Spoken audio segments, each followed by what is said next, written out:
د روان افغان یوټیوب چینل قدرمنو لیدونکو سلامونه او نیکې هیلې. دا وکړي چې د اختر ښې شپې ورځې خوشحالي سره تېرې کړي.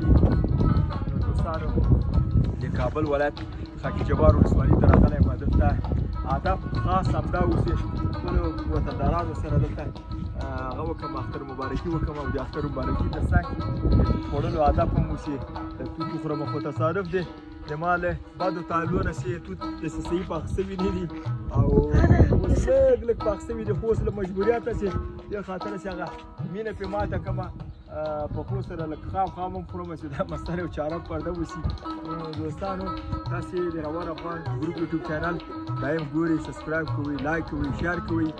نو د موږ خپرونې تاسې دایم تعقیبوئ په دې هیله چې تاسې خوشحاله او کامیابه او ښه اختر ولرئ. خدای په امان.